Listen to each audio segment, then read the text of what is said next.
passons maintenant au calcul de la réaction que nous avons ici.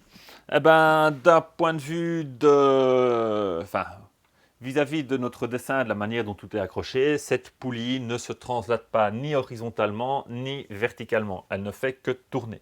Donc d'un point de vue de la somme des forces, la somme des forces suivant x doit être égale à 0. La somme des forces suivant y doit être égale à 0. Alors ici, ce qu'il y a de bien, c'est qu'on a déjà dessiné notre petit système d'axe. Ensuite, on doit représenter toutes les forces. Cool, ça a déjà été fait. Mais surtout, ce qu'on doit faire, c'est décomposer ces forces suivant notre système d'axe.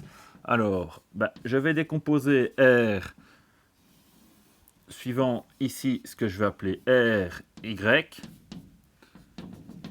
Et ici, bien évidemment, Rx. Voilà. Et je sais que ma somme des forces suivant x et ma somme des forces suivant y doit être égale à 0. Commençons par la somme des forces suivant y. Somme des forces suivant y doit être égale à 0.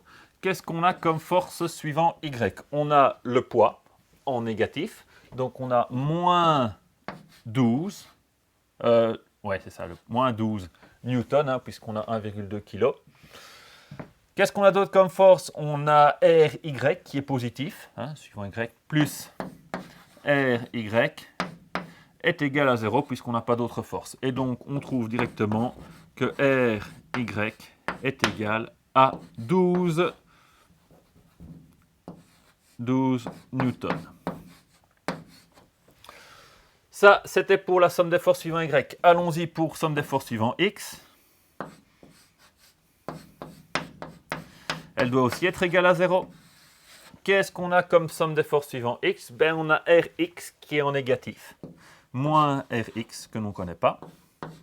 Et on a la force de traction ici qui est en positif. Plus Ft. On n'a rien d'autre suivant X égale 0. Alors, ça veut dire que Rx égale Ft. Et Ft, on l'a calculé, il est ici. Et donc, on trouve que Rx, c'est égal à 0,0075 newtons. Et voilà. J'espère que vous avez tous trouvé ça.